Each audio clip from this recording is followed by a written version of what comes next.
Halo, selamat bertemu kembali dengan saya di mata kuliah dasar akuntansi.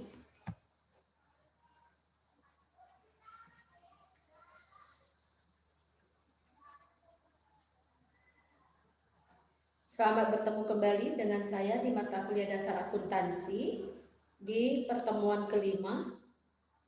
Saat ini kita akan membahas tentang buku besar. Buku besar adalah kumpulan akun-akun yang digunakan untuk meringkas transaksi yang telah dicatat dalam jurnal ya yang minggu kemarin.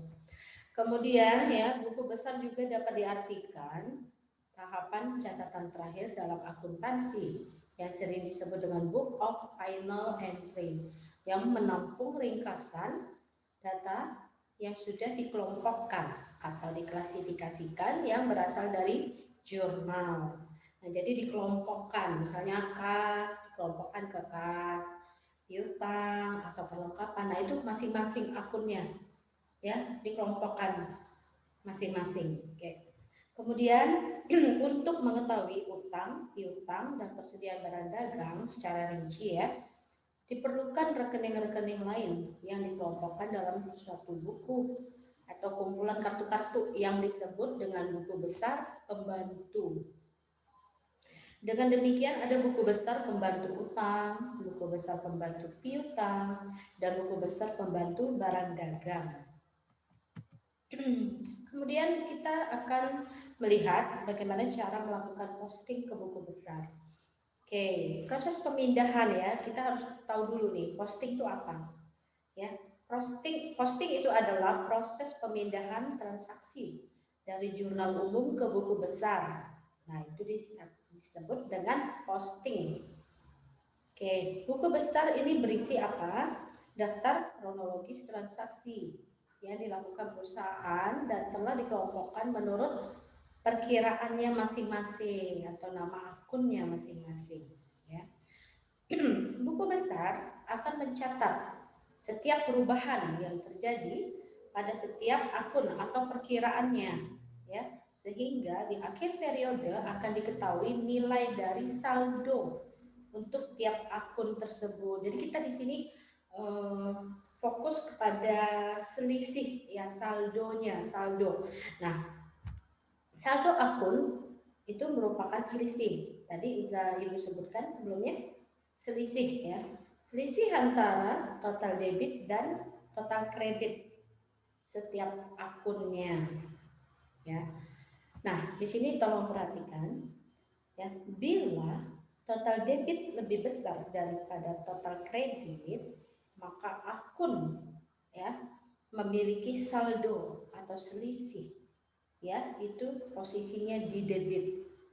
Nah, demikian sebaliknya, bila total kreditnya melebihi atau lebih besar dari total debit ya, kredit lebih besar dari debit, maka akunnya memiliki saldo atau selisihnya di posisi kredit ya. Jadi mana lebih besar, berarti selisih yang ada atau saldonya itu harus diposisikan di tempat yang besar tadi ya, di debit atau di kredit. Nah, next, ini langkah-langkah dari pencatatan buku besar. Yang pertama, kita harus menyiapkan kolom buku besarnya untuk setiap akun. Jadi misalnya dalam satu data transaksi ya, itu kan ada berhubungan dengan kas atau juga modal. Nah, berarti ya ada dua akun nih yang harus kita siapkan buku besarnya, kolomnya. Berarti ada kolom kas, ada kolom modal. Nah, itu dalam satu transaksi misalnya ya. Nah, begitu juga dengan transaksi-transaksi yang lainnya yang ada di dalam satu periode. Jadi setiap akun itu memiliki kolom buku besar masing-masing. Oke. Nah, jika perusahaannya sudah lama berdiri, maka langsung masukkan masing-masing saldo dari akun ke saldo buku besarnya. Oke, angka saldo awal rekening ini didapat dari neraca saldo dari periode sebelumnya. Nah, tetapi ya jika perusahaannya baru, Nah, seperti contoh di jurnal kemarin, itu kan perusahaannya baru berdiri, baru dijalankan. Jadi, nah kita bisa langsung ke langkah ketiga aja. Nah, langkah ketiga ini yaitu pindahkan ayat ya dari jurnal umum ya yang minggu kemarin ke buku besar yang hari ini kita buat. Oke. Jadi misalnya akun kas ya harus dipindahkan ke buku besarnya akun kas ya. Jadi tidak boleh dicampur dengan ke akun yang lain. Jadi ke kolomnya masing-masing ya, ke akunnya masing-masing. Jadi kemudian jumlahnya pun dipindahkan. Nah, jika di kasnya di jurnal itu kasnya di posisi debit, maka kita posting ke buku besarnya pun posisinya jumlahnya pun harus di posisi debit juga. Demikian sebaliknya. Jadi debit masukkan ke buku besar yang posisinya debit juga. Kemudian kalau di jurnalnya kasnya di kredit, berarti harus diposting ke buku besar yang posisi jumlahnya juga harus di kredit begitu ya. Demikian untuk akun-akun yang lainnya. Jadi sesuaikan posisinya untuk jumlahnya itu ya. Oke, kemudian kita isi kolom keterangan dengan singkat dan jelas. Ya, boleh tidak diisi, tetapi kita harus memberi penjelasannya. Misalnya kas, berarti di kolom buku besarnya itu kasnya itu harus di atas posisinya. Nah, untuk di kolom keterangannya tidak perlu dituliskan lagi, itu tidak apa-apa ya. Next. Kemudian untuk referensi kolom refnya itu ditulis dengan nomor halaman jurnal di mana posting dilakukan. Nah, boleh juga dengan ya seperti apa ya, kode itu ya, misal 111 gitu untuk kas ya dan sebagainya. Oke. Nah, ini yang paling penting. Kita harus menghitung saldo ya dari tiap perubahan transaksi akun ya dengan menjumlahkan selisihnya ada berapa nih antara debit dan kredit, itu selisihnya berapa. Nah, itulah yang dikatakan saldonya itu. Oke. Jadi harus diingat lagi posisinya. Di mana posisi yang lebih besar, nah di situ saldonya harus diposisikan. Berarti di debit atau di kreditnya itu tergantung ya. Kita lihat masing-masing akunnya ya, perubahan transaksi setiap akunnya. Oke. Nah, kita masuk ke bentuk-bentuk buku besar. Di sini ada 4 ya. Yang pertama, buku besar yang pertama itu ya, yaitu bentuk T account. Ya, bentuk buku besar ini ya yang paling sederhana. Ya, hanya berbentuk T. Oke. Nah, untuk posisi di sebelah kiri ini adalah untuk menunjukkan ya posisi di debit. Kemudian untuk di kanan ya, posisi kanan itu menentukan untuk menunjukkan kreditnya. Nah, ini contoh. Ibu ambil dari contoh soal jurnal yang kemarin waktu kita latihan ya. Nah, ini. Nah, seperti ini. Jadi Anda ambil, Anda lihat di jurnal, Anda ambil, Anda posting, Anda pindahkan, buatkan buku besarnya. Nah, ini kebetulan bentuknya yang sangat sederhana, bentuk T. Nah, ini dari kas. Nah, Anda bayangin, kasnya ada berapa nih? 1, 2, 3, 4, 5, 6, 7, 8, 9, 10. Ada 10 kas khusus untuk akun kas ini. Ada 10 transaksi terjadi di berbagai tanggal. Oke. Nah, bisa Anda lihatkan di soal jurnal yang kita latihan minggu kemarin. Nah, seperti ini ya. Jadi kalau dibentuk T ya, T account ya seperti ini. Nah, ada juga untuk buku besar T account yang lainnya, misalnya piutang, modal, price, kemudian utang dan sebagainya. Nah, itu harus dibuat baru lagi. kolomnya masing-masing dibuat. Oke, next. Itu contoh yang pertama. Ini adalah contoh yang kedua, bentuk skontro.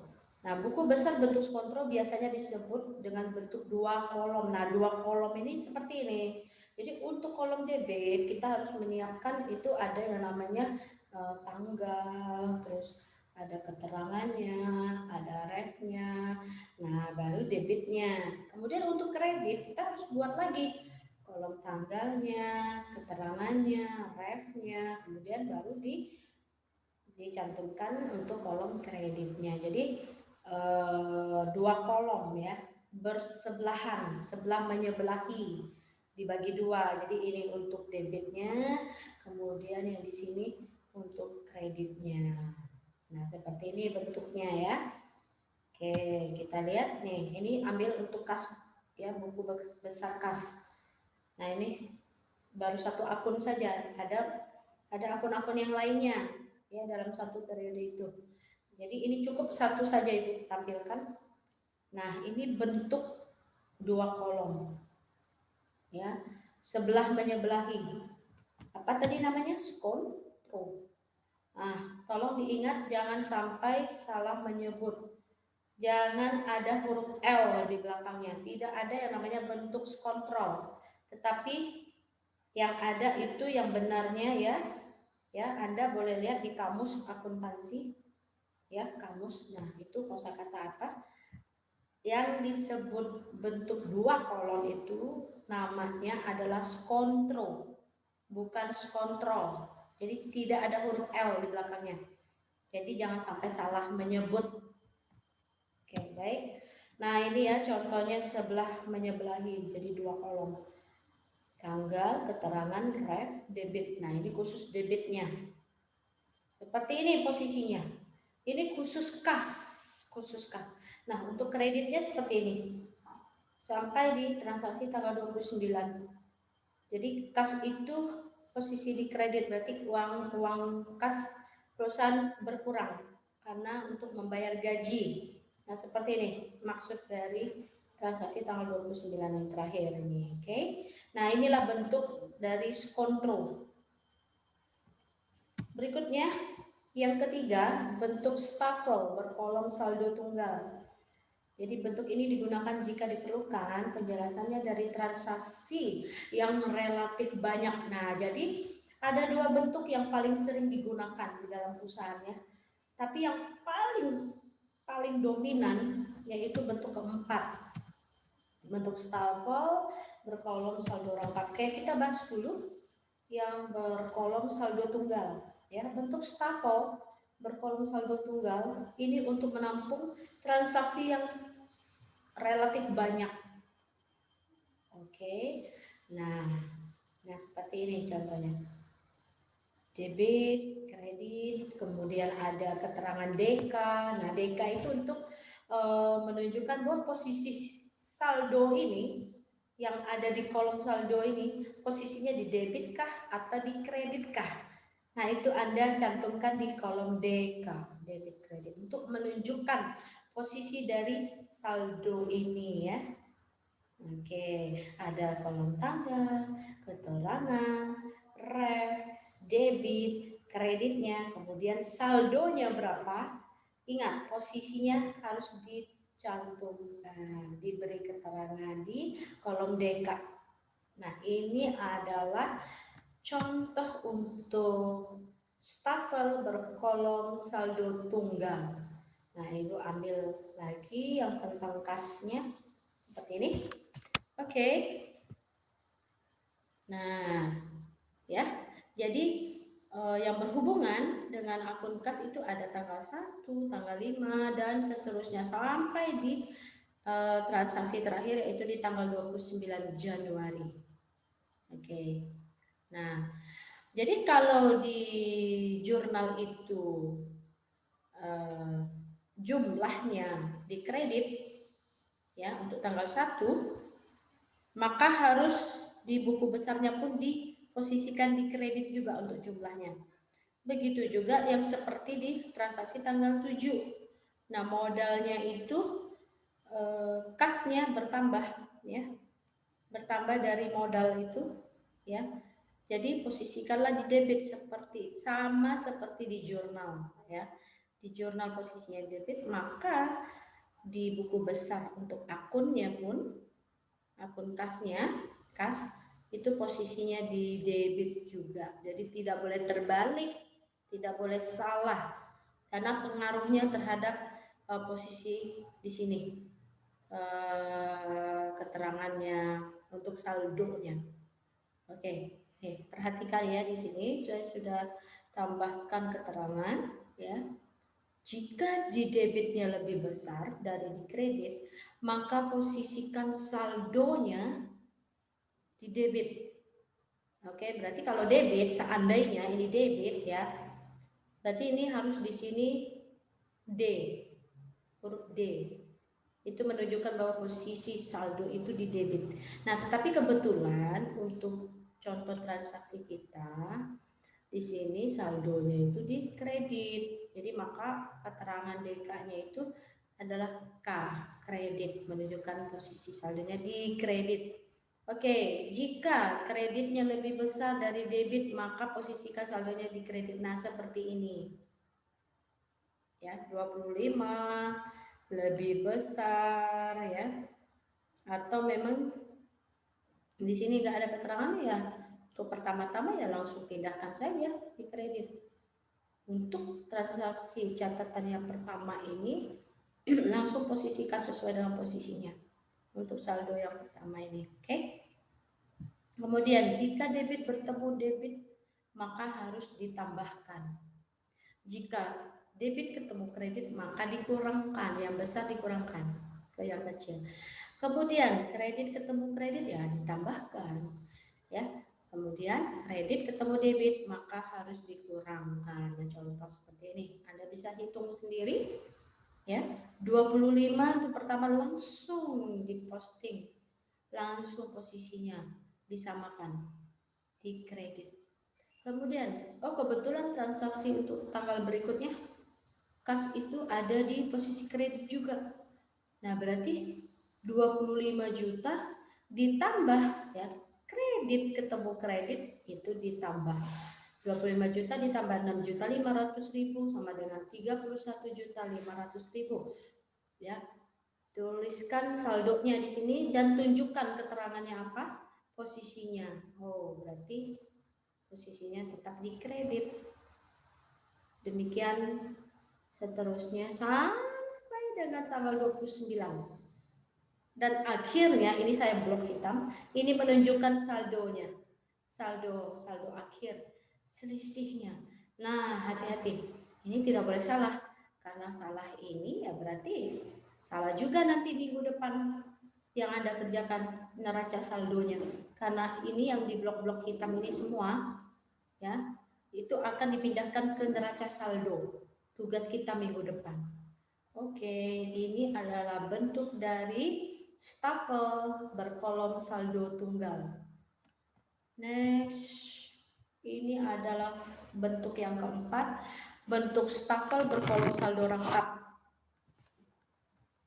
Nah, ini hampir sama bentuknya, ya, dengan yang tadi nomor 3, bentuk ketiga, tapi perbedaannya hanya di kolom saldo. Nah, kolom saldonya itu ada 2, ada debit dan kredit. Nah, yang tadi kan tunggal karena saldonya cuma 1 nih, dibantu dengan ada keterangan DK-nya yang menunjukkan debit kreditnya. Nah, tapi lebih enak lagi dilihat, lebih jelas lagi. Nah, biasanya sering digunakan di perusahaan itu stafel berkolom saldo rangkap, ya, biasanya buku besar ini. Ya, ini langsung jelas, debit kreditnya langsung ada nih posisinya untuk di saldonya. Jadi ini yang dinamakan saldo rangkap, ya, stafel berkolom saldo rangkap. Oke, ini contoh kas. Mohon diingat-ingat lagi, jika debit ketemu debit maka ditambahkan, jika debit ketemu kredit maka dikurangkan, jika kredit ketemu kredit ditambahkan, demikian juga jika kredit ketemu debit maka dikurangkan. Nah, Sengaja ini Ibu kasih tanda panah. Oke, untuk transaksi yang pertama tinggal langsung dipindahkan, sesuaikan posisinya di kredit. Oke.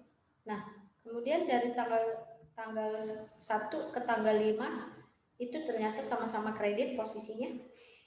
Maka tinggal ditambahkan, kredit ketemu kredit ditambahkan. 25 juta ditambah dengan 6.500.000, maka saldonya adalah 31.500.000. Posisikan di mana? Di kredit. Next. Ini kredit ketemu debit, maka harus dikurangkan.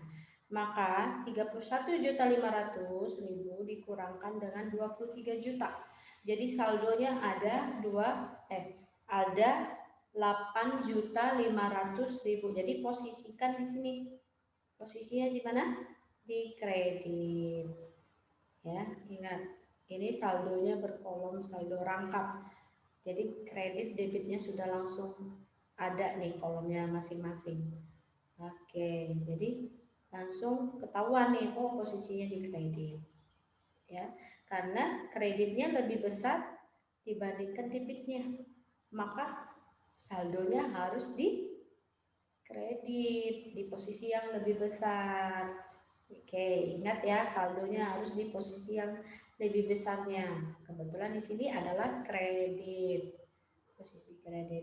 Demikian seterusnya sampai di terakhir, akhirnya ketemulah saldo akhirnya 39.240.000, sama dengan yang tadi. Ini pun sama. Kalau jika ini Anda cari selisihnya pasti sama. Semua sama. Mau 4 bentuk ini yang mana Anda gunakan tetap sama, ketemu tetap 39.240.000 itu untuk saldonya kas. Oke. Demikian penjelasan dari saya. Untuk keterangan tidak perlu lagi karena sudah satu persatu saya jelaskan di sebelumnya. Oke. Minggu ini tugas Anda adalah membuat buku besar dan harus yang berbentuk ini, stafel berkolom saldo rangkap ya. Tugas Anda membuat buku besar ya dalam bentuk stafel berkolom saldo rangkap. Ya, semuanya harus sama, seragam. Tidak ada yang beda-beda. Bu, boleh nggak pakai T-account? Bu, boleh nggak pakai skontro? Bu, boleh nggak pakai yang stafel? Kan sama-sama stafel, Bu. Tapi ku yang kolom saldo tunggal aja, boleh nggak, Bu? Tidak boleh. Ibu haruskan yang stafel berkolom saldo rangkap, ya. Jadi silahkan Anda kerjakan. Nanti soalnya Anda baca lagi yang minggu kemarin, itu masih sama soalnya. Tinggal Anda lanjutkan membuat buku besarnya. Jadi Anda pindahkan apa yang ada di jurnal, sudah Anda buat itu ya minggu kemarin, jadi Anda buat diposting ke buku besar yang tugas Anda minggu ini. Baik, sekian pertemuan kita hari ini. Tetap semangat belajar dan tetap jaga kesehatan. Salam sehat semua.